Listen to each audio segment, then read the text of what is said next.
Patrícia Mendes e esse é o podcast Segunda Chance. Nós estamos nesta nova temporada, o fim da história, e nesta temporada, o fim da história, nós estamos tratando sobre Apocalipse, o livro da revelação. Mas nós não estamos falando das profecias, nós estamos falando da conduta de caráter que um cristão precisa ter nestes momentos decisivos. E se você não ouviu os outros áudios de podcast que nós colocamos aqui neste canal, este é o momento de você maratonar, de você colocar aí no seu fone de ouvido e ouvir pelas plataformas digitais, o Spotify ou o Google Podcast e também pelo YouTube, no canal Segunda Chance Podcast. A gente está te esperando e eu espero em Deus que esta jornada seja uma jornada de crescimento espiritual e especialmente uma jornada de decisões. O título do nosso tema hoje é O Insistente Inimigo. E eu queria começar com uma citação de Ellen White que diz o seguinte: porque Deus me disse, das trevas resplandecerá a luz. Ele mesmo resplandeceu em nosso coração, para a iluminação do conhecimento da glória de Deus na face de Cristo. Temos, porém, este tesouro em vasos de barro, para que a excelência do poder seja de Deus e não de nós. Esta citação de Ellen White está em 2 Coríntios 4, 6 e 7. Eu queria que você abrisse a sua Bíblia lá em Apocalipse 12 e nós vamos ler o verso 12. Queria que sempre que você estivesse começando o áudio desse podcast, você tivesse com uma Bíblia na mão. Qualquer Bíblia, qualquer linguagem, às vezes a linguagem que eu vou ler aqui não é a mesma linguagem que você tem aí, mas não tem problema. Se você tiver dúvidas, você marca aquela passagem e depois você pode ler em outras versões até que você compreenda tão profundamente aquela passagem que ela entre no seu coração. Eu já ensinei aqui em outros áudios sobre a necessidade da gente fazer a leitura bíblica, como a gente fazer a leitura bíblica, como a gente tentar entender a leitura bíblica, como a gente meditar nela. Então, busque aqui no podcast como aprender sobre a Bíblia, como aprender a ler, como aprender a ouvir a voz de Deus. Isso vai te fazer muito bem. Vamos lá? Apocalipse 12, 12 diz o seguinte: por isso festejai, ó céus, e vós, os que nele habitais. Ai da terra e do mar, pois o diabo desceu até vós, cheio de grande cólera, sabendo que pouco tempo lhe resta. Quando nós lemos uma passagem tão forte quanto essa, nós entendemos algo crucial. Nós temos um inimigo. Este inimigo, ele está disposto a qualquer coisa e o intuito deste inimigo é destruição. Mas destruição de quê? Destruição de quem? Destruição do ser humano, especialmente aquele que tem fé em Jesus. Todas as pessoas que se consagram inteiramente a Deus, elas não ficarão sem ser molestadas pelo inimigo de Deus. Não existe essa possibilidade. Se você ama a Deus, se você ama Jesus, se você agora, mais do que qualquer outro tempo, tem compreendido a pessoa do Espírito Santo e sentido a necessidade de se aproximar cada vez mais dele para que ele conduza os seus passos, não tem nenhuma possibilidade de você não passar por perseguições ou ser molestado pelo inimigo de Deus. Satanás ele vem contra os filhos de Deus com capciosas tentações, querendo sempre seduzir a cada um de nós para que a gente abandone a lealdade a Deus. Sempre ele apresenta o seu suborno, como ele fez com Jesus no deserto da tentação. Vocês lembram? Está lá em Mateus 4:9. Ele disse para Jesus: tudo isto te darei, se prostrado me adorares. Então a gente fica pensando, como deve ser a resposta do cristão a todas as tentações do maligno? Eu acredito que todos nós devemos dizer: de modo algum cederei minha influência para o avanço de qualquer outra coisa que não seja a causa de Deus. Não pertenço a mim mesmo. Você não pertence a você e eu não pertenço a mim. E nós fomos comprados com um preço muito alto. E qual é esse preço? O sangue de Jesus na cruz. A resposta, ela deve ser: não devo viver para agradar a mim mesmo. Eu fui adquirido e resgatado pelo sangue de Cristo. Não me é possível dar a Cristo mais do que aquilo que pertence a Ele, porque tudo o que eu tenho na minha vida já pertence a Deus. Eu sou propriedade de Jesus. Eu sou um servo de Jesus para fazer a vontade de Jesus. A única posição que a gente pode ocupar com segurança é a posição de se posicionar ao lado de Deus. Neste momento da história da Terra, existe um lado que é vencedor e existe um lado que é vencido.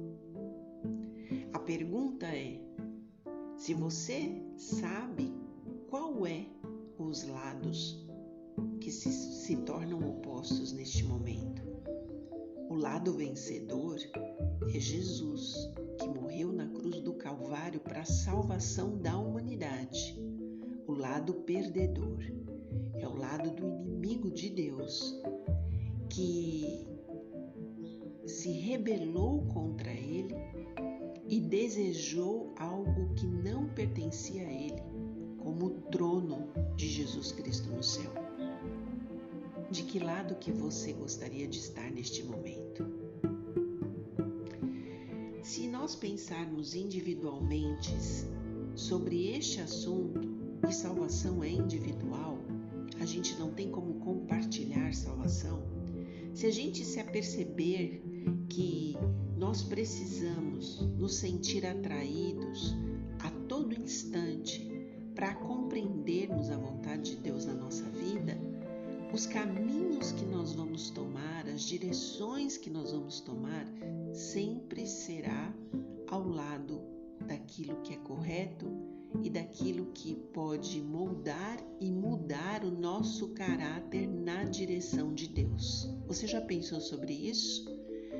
Os planos que Deus tem para a sua vida são maiores e melhores do que você pode imaginar. E se você tiver a disposição dentro do seu coração de fazer escolhas acertadas para a vontade de Deus, para viver o plano de Deus na sua vida, Deus cada vez mais vai se manifestar e se mostrar para que você perceba que você está no caminho certo. Quando a gente tem um coração dividido, no sentido de viver uma vida ao mesmo tempo ao lado de Deus e ao mesmo tempo ao lado do diabo, a gente deixa de ser guiado, instruído pelo Espírito de Deus. Porque um coração dividido, que ao mesmo tempo quer fazer aquilo que agrada a Deus e quer fazer aquilo que agrada a outro Senhor, ele é tão neutro que na mente de uma pessoa assim, tudo está certo. As verdades começam a se tornar relativas. as vontades começam a ser afloradas e existem justificativas para que você possa fazer aquilo que te agrada. Então, um coração dividido não permite a condução do Espírito Santo na nossa vida. Se a gente, como cristão, tivesse o coração consagrado a Deus e nós estivéssemos ligados ao Espírito, no vínculo da paz de Deus dentro do nosso coração, se nós estivéssemos organizados com a finalidade de transmitir a outras pessoas uma influência para o bem, nós cristãos seríamos realmente a luz do mundo. Se os cristãos, de forma individual, procurassem representar a Cristo para o mundo na vida e no caráter, cada pessoa que se aproximasse de um cristão seria atraída para o Salvador deste mundo. E milhares de pessoas que hoje têm motivos para criticar as palavras e as obras dos que falam de Deus, já não existiria mais essa situação nem esse problema. As pessoas conseguiriam ver Jesus na vida dos outros. O que o verso de Apocalipse que nós lemos um pouquinho antes diz? Por isso festejai os céus e vós os que nele habitais. Ai da terra e do mar, pois o diabo desceu até vós, cheio de grande cólera, sabendo que pouco tempo lhe resta. Quando aqui no verso fala que os céus estão festejando, é porque na realidade Deus deu autoridade neste momento da terra para que Satanás faça a sua obra má. E fique muito claro qual é o seu caráter, e Deus tem a condição de conquistar mais pessoas ao seu lado, mostrando literalmente, já que o ser humano não consegue fazer escolhas acertadas, mostrar que o mal é muito mal. Deus está se preparando para vir nos buscar. É por isso que o céu festeja. O céu se alegra, porque a realidade é, Deus sabe que estamos chegando na hora derradeira deste mundo. Tem pessoas que têm muito medo deste momento, e eu queria dizer para vocês, não temas. Todo aquele que estiver apegado em Jesus, todo aquele que segurar na mão de Jesus neste momento, toda pessoa que depender de Deus, ainda que tenha lutas, aflições e privações ou até provações, elas estarão completamente guardadas debaixo das asas de Deus. Nós precisamos nos tornar pessoas firmes em caráter e naquilo que cremos. É isso que nós vamos precisar neste momento. E a minha pergunta para você é: qual tem sido a sua decisão? Qual tem sido a sua escolha? Será que as fraquezas deste mundo, dentro do teu coração, elas te tomam de uma tal forma que você se justifica o tempo todo das escolhas que você tem feito? Pense nisso. Ore a Deus, converse com Deus sobre isso. Dê a Deus a oportunidade de falar ao seu coração.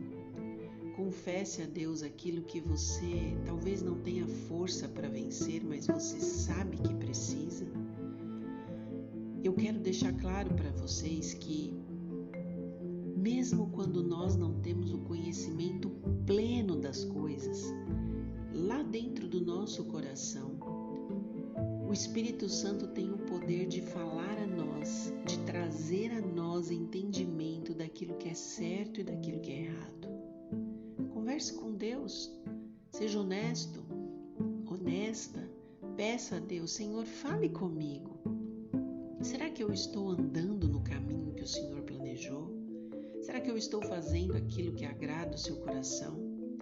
Será que eu estou realmente nessa estrada, nessa caminhada, nessa jornada, preparado para ter um encontro com Jesus?